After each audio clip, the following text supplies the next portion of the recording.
Mostra-me, Senhor, teus caminhos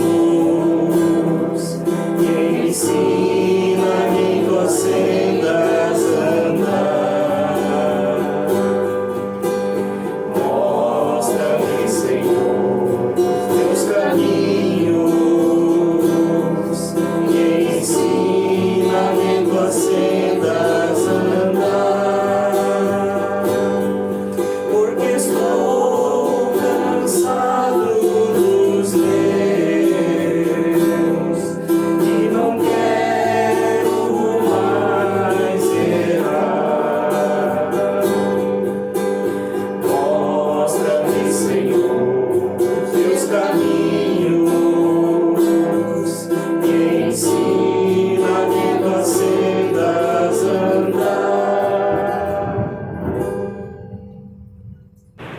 Olá, queridos irmãos, graça e paz da parte de nosso Senhor Jesus Cristo. Quero saudá-los com um lema para essa semana, que se encontra em Hebreus capítulo 2, versículo 12, que diz: ó Deus, eu falarei a respeito de Ti aos meus irmãos e Te louvarei na reunião do povo. Para isso, queridos irmãos, que nós somos chamados para exaltarmos o nosso Senhor, o nosso Deus, que nos salvou, que nos santifica em Jesus Cristo. Com essa palavra eu quero saudar a todos e queremos iniciar nosso culto em nome e na presença desse Deus que é Pai, Filho e Espírito Santo. Amém. Convido a baixarmos a cabeça e orarmos. Senhor, obrigado por tudo que Tu fizeste na cruz em Teu Filho Jesus Cristo. Obrigado porque Ele é a nossa justiça e somente nele nós encontramos salvação, paz e alegria. Perdoa-nos, Senhor, por sermos orgulhosos, por querermos nós mesmos nos salvarmos através das práticas que nós realizamos, da observação da lei. Clamamos, Senhor, a Ti que nos dê um coração humilde, que se dobra, que se rende a Ti e que reconhece a Tua grandeza, a Tua glória. Te agradecemos e oramos por tudo em nome de Teu Filho Jesus Cristo. Amém. Irmãos, um dos textos indicados para hoje se encontra em Filipenses e é sobre ele que nós queremos ouvir, meditar nesse culto. Filipenses capítulo 3, versículos 4b, a segunda parte do versículo 4 até o 14. Que diz o seguinte: se alguém pensa que tem razões para confiar na carne, eu ainda mais, circuncidado no 8º dia de vida, pertencente ao povo de Israel, à tribo de Benjamim, verdadeiro hebreu quanto à lei, fariseu, quanto ao zelo, perseguidor da igreja, quanto à justiça que há na lei, irrepreensível. Mas o que para mim era lucro, passei a considerar como perda por causa de Cristo. Mais do que isso, considero tudo como perda comparado com a suprema grandeza do conhecimento de Cristo Jesus, meu Senhor, por quem perdi todas as coisas. Eu as considero como esterco para poder ganhar Cristo e ser encontrado nele, não tendo a minha própria justiça que procede da lei, mas a que vem mediante a fé em Cristo, a justiça que procede de Deus e se baseia na fé. Quero conhecer a Cristo, o poder da sua ressurreição e a participação em seus sofrimentos, tornando-me como ele em sua morte, para de alguma forma alcançar a ressurreição dentre os mortos. Irmãos, eu costumo dizer nos diálogos de batismo que o batismo não é um ponto de chegada, mas sim um ponto de partida. O batismo é o primeiro passo para uma longa caminhada. E essa caminhada é a nossa vida enquanto estamos aqui neste mundo. E por isso, nós precisamos viver o batismo diariamente. Isso quer dizer dependentes e confiantes na graça e na misericórdia de Deus. Todas as vezes que ouvimos sobre a vida do apóstolo Paulo, nós nos impressionamos.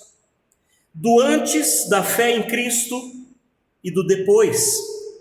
Paulo era descendente direto de Jacó, da esposa amada Raquel.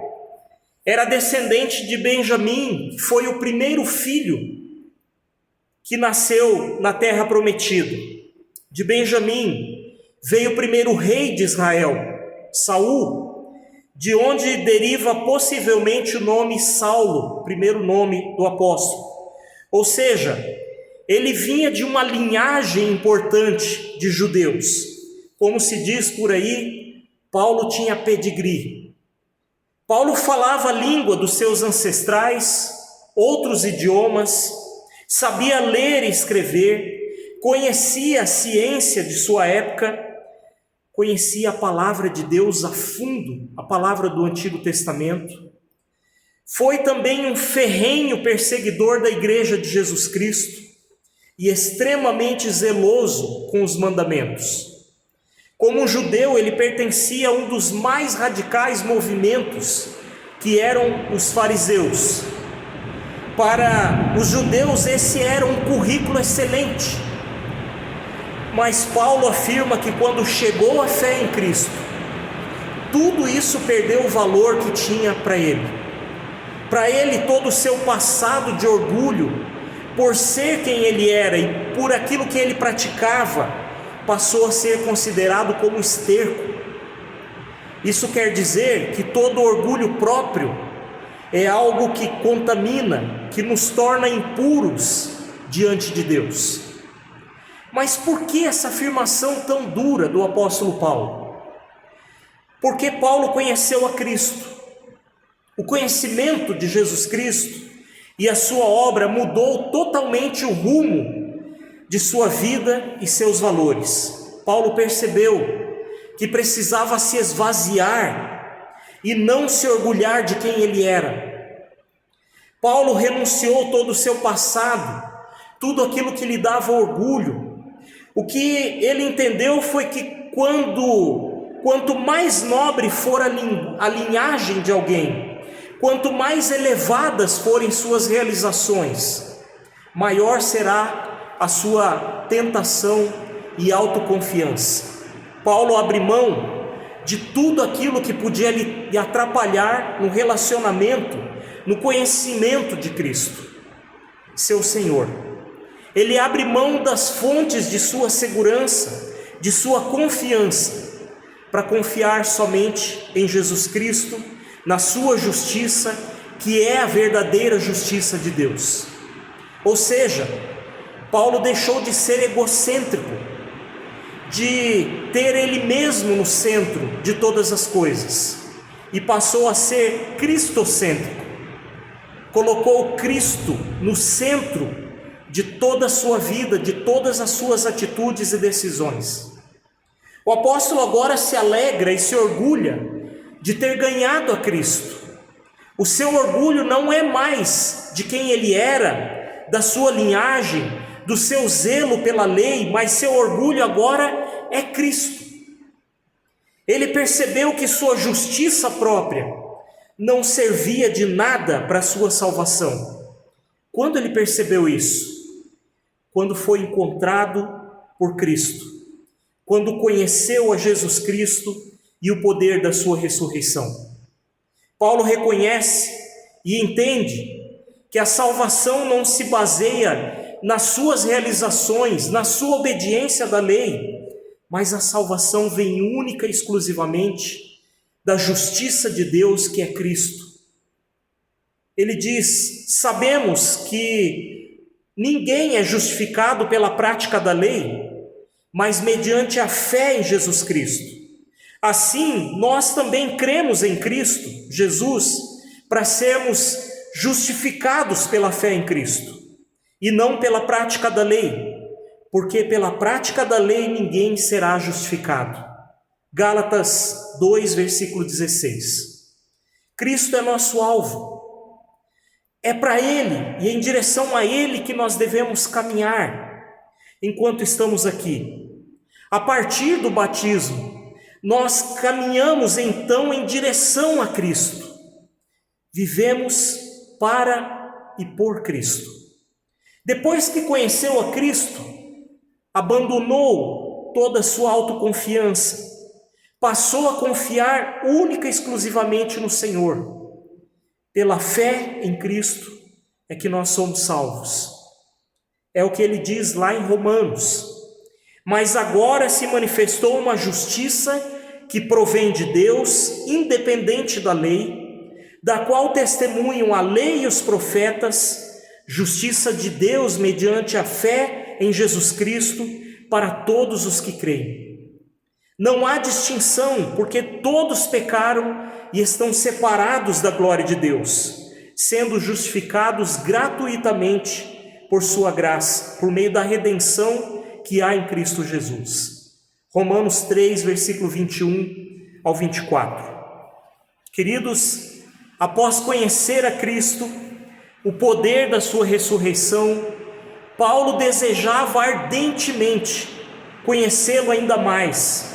Isso quer dizer que ele queria ter mais comunhão com o Senhor, através da sua palavra, ou seja, viver para e por Cristo, em todas as circunstâncias, seja no martírio por causa de Cristo, seja na enfermidade, seja em qualquer outra coisa que venhamos enfrentar. Paulo desejava um relacionamento presente e contínuo com Cristo.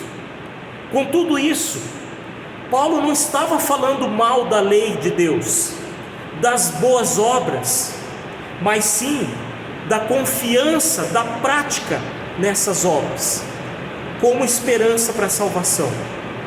Um cristão é aquele que segue o modelo de Cristo, abrindo mão de sua vida em favor do próximo, por amor a Cristo e ao próximo.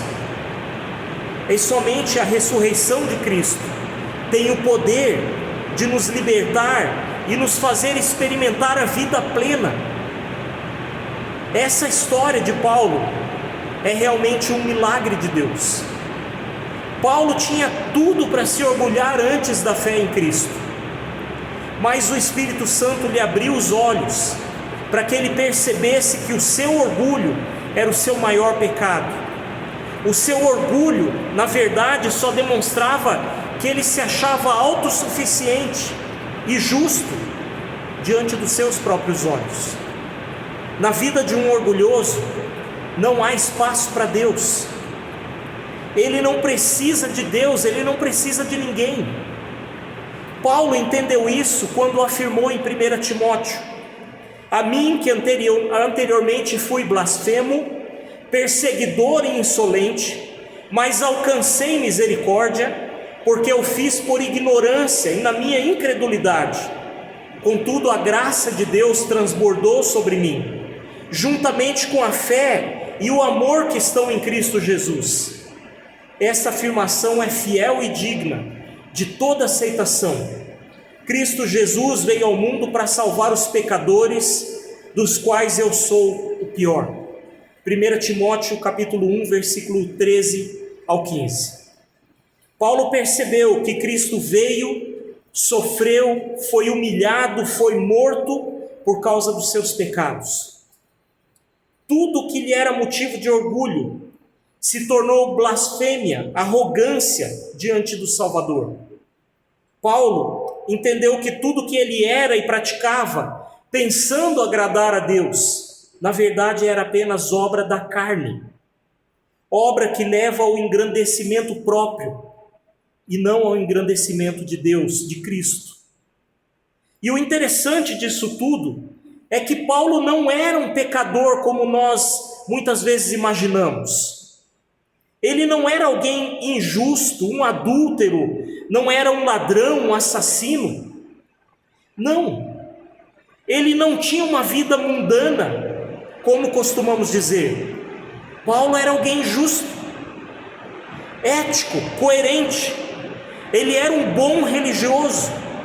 Paulo era o mesmo dentro e fora da igreja. Era a mesma pessoa. O que ele aprendia, ele praticava. Isso é o que nos deixa mais inquietos. Isso nos ensina que também o religioso pode viver dentro da casa de Deus, mas ao mesmo tempo viver longe dele, não conhecê-lo. Tal pessoa pode se orgulhar das coisas que é e faz e achar que isso sim é que vale a pena. Aplausos dos outros. O que é o orgulho diante de Jesus Cristo? Quem ainda pode se achar bom diante de Jesus Cristo? Diante do Senhor. Ele mesmo sendo Deus, desceu da sua glória e se encarnou, se humilhou, se deixou humilhar por aqueles que se achavam alguma coisa, mas diante dele, na verdade, não tinham do que se gloriar. Paulo olhou para si mesmo e viu que não tinha mais nada quando se encontrou com Cristo. A partir desse encontro, ele desejou cada vez mais conhecer esse que tinha de tudo para se orgulhar, mas se humilhou. E era esse Cristo que Paulo desejava anunciar, não a si mesmo. Eu mesmo, irmãos, quando estive entre vocês, não fui com discurso eloquente, nem com muita sabedoria para lhes proclamar o mistério de Deus, pois decidi nada saber entre vocês, a não ser Jesus Cristo e este crucificado. E foi com fraqueza, temor e com muito tremor que estive entre vocês. 1 Coríntios, capítulo 2, versículo 1 e 3. Cristo Jesus é o que importa, queridos irmãos. Conhecermos a Cristo deve ser o alvo da nossa vida. Era por isso que Paulo orava. Oro para que com as suas gloriosas riquezas Ele nos fortaleça no íntimo do seu ser com poder, por meio do seu Espírito, para que Cristo habite em seus corações mediante a fé. E oro para que vocês, arraigados e alicerçados em amor, possam juntamente com todos os santos compreender a largura, o comprimento, a altura e a profundidade, e conhecer o amor de Cristo que excede todo o entendimento, para que vocês sejam cheios de toda a plenitude de Deus. Efésios capítulo 3, versículo 16 ao 19. Prossigamos para o alvo, queridos irmãos. Vivamos para Cristo e por Cristo. Ele é quem realmente dá sentido à nossa vida. Ele é quem nos ajuda a perceber o que realmente tem valor. E para conhecermos a Cristo, precisamos também nos esvaziarmos, deixarmos nosso orgulho de lado, pois todo aquele que a si mesmo se exaltar será humilhado, diz o Senhor Jesus, e todo aquele que a si mesmo se humilhar será exaltado. Mateus 32, 23, versículo 12. Por fim, Paulo orienta o jovem Timóteo da seguinte maneira: esta palavra é digna de confiança. Se morremos com ele também viveremos. Se perseverarmos, com ele também reinaremos.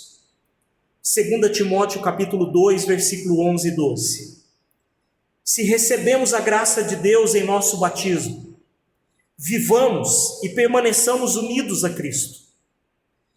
Diante das lutas e sofrimentos, permaneçamos, perseveremos, caminhemos para o alvo, que é Cristo, a vida eterna. Que assim seja, queridos irmãos, e que essa palavra fale aos nossos corações e mentes. Amém.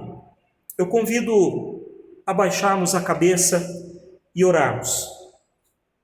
Pai querido, quando nos deparamos com a Tua palavra, nós percebemos o quanto somos orgulhosos, o quanto achamos que conseguimos por nós mesmos. E todos fazem isso, Pai. Todos querem tomar o Teu lugar, todos querem ser Deus e conquistar com seu próprio esforço, com seu próprio suor, a salvação. Nos perdoe por isso, Pai, e ajuda-nos a entendermos com todo o nosso ser que nós somos salvos única e exclusivamente pela fé em Teu Filho Jesus Cristo. E isso é graça das Tuas mãos. Ajuda-nos, Pai. Guarda e proteja cada um que está ouvindo essa palavra. Fale ao coração de todos nós. Que Tu estejas, Senhor, cuidando das pessoas que estão enfermas, acamadas, abatidas. Lembramos, Senhor, da vida da Tami, da Deli, da Lorene. Cuida, Senhor, dessas queridas irmãs. Restaura a saúde delas, Pai. Da Rosana. Que elas tenham alegria em Ti e perseverem na fé em Ti. Que Tu estejas também consolando a família Hinkel, a família Weber, Heinz. Que a Tua bondosa mão esteja sobre eles, Pai, para dar paz, para dar fé diante das lutas que eles vêm passando. Entregamos tudo nas Tuas mãos, clamamos que cuide também das pessoas que estão sendo afetadas pelas chuvas, pelas enchentes, por deslizamentos. Tenha misericórdia, Senhor, do Teu povo. E aquilo que não conseguimos lembrar com a nossa palavra, queremos incluir na oração que Tu nos ensinou. Pai nosso que estás no céu, santificado seja o Teu nome. Venha o Teu reino, seja feita a Tua vontade, assim na terra como no céu. O pão nosso de cada dia nos dá hoje. Perdoa-nos as nossas dívidas, assim como nós também perdoamos aos nossos devedores. E não nos deixes cair em tentação, mas livra-nos do mal. Pois Teu é o reino, o poder e a glória para sempre. Amém. Que a paz do Senhor, que excede todo entendimento, guarde nossos corações e mentes em Cristo Jesus. Amém. Senhor, dá tempo pra mim.